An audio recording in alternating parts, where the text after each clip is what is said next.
China has announced a preliminary duty on Canadian canola imports. The provisional rate of 75.8% will come into effect on Thursday.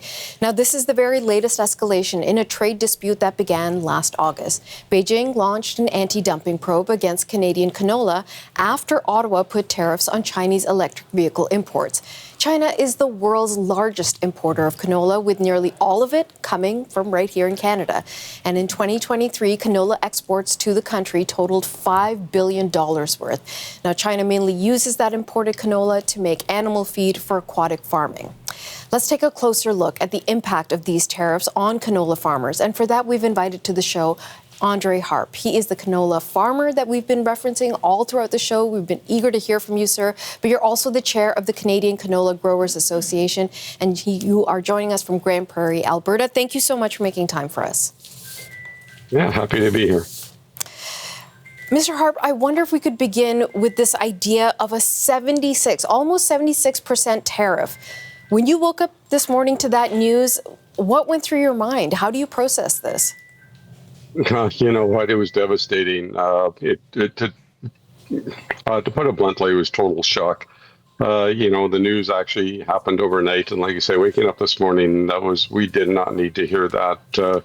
We're busy getting ready for to harvest this year's crop. Our minds are on other things, but the one thing that I don't think we were expecting, although we know it's been in the news for a year now, but we weren't expecting tariffs, especially this huge.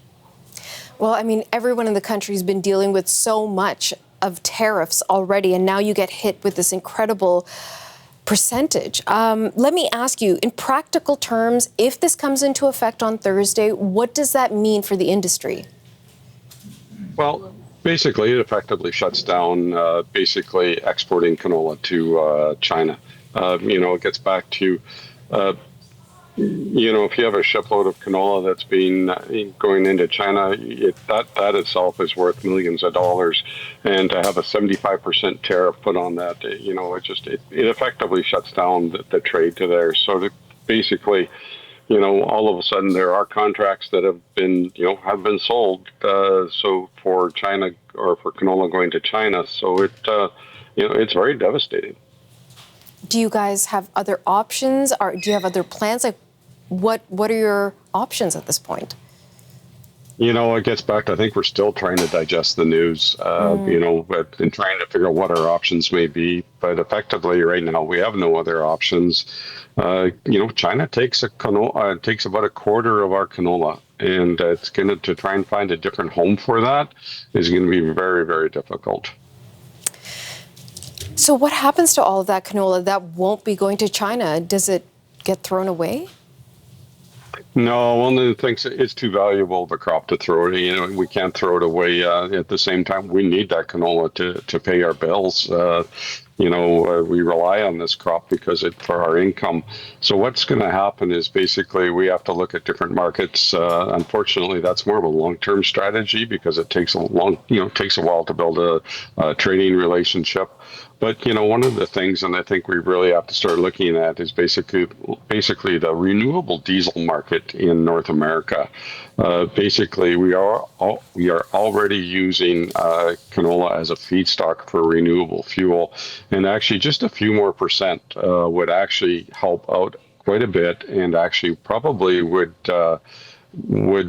replace China for what they even take. So it wouldn't take a lot of work to be able to use it nationally. Okay, well then on that front, are you hearing anything in terms of planning or support in that way from the provinces or from the federal government? Yeah, no, we've actually, I'm from Alberta, so we've actually met with the Alberta government a few months ago already just on that, being able to change the mandate for, especially in Alberta, they use 3% right now. And we said, could you please take it to 5%? And I guess, this is still very early days. This happened this morning. And I think what we're going to do is basically we'll be in discussions with the federal government also to be able to say, hey, we need to do something else. We need to do something differently, because it gets back to, these tariffs. The Canadian canola farmers did not cause this. We weren't dumping canola. The tariffs generally are there for political reasons. And so we need our government to have our backs. I want to dig deeper into that with you for a moment, because so much of the focus, certainly in the past few months for our federal government, has been the ongoing tariff trade war with the United States. You've got this other issue with China that affects your industry, your colleagues directly. We know for things like steel and aluminum, for the auto industry, even for softwood lumber, our federal government has said we're going to support these industries while we try and figure out the relationship with the U.S. Are you hoping for similar sort of supports from the federal government? Well, I think we should expect no less. Right. The Canadian agriculture is very important. It's spread across the whole nation. So it gets back to it's in every corner of our nation. And it gets back to, we provide a lot to the GDP of Canada. And it's something that we have to be there for. And I think our Canadian government should be there for us. Okay, well, let's see how this all unfolds. I'm so sorry for the shock you all are dealing with right now, but let's see. That probe from the Chinese government is not over. Their deadline is September, so something could change. Andre Harp, thank you so much for your time, sir. Thank you.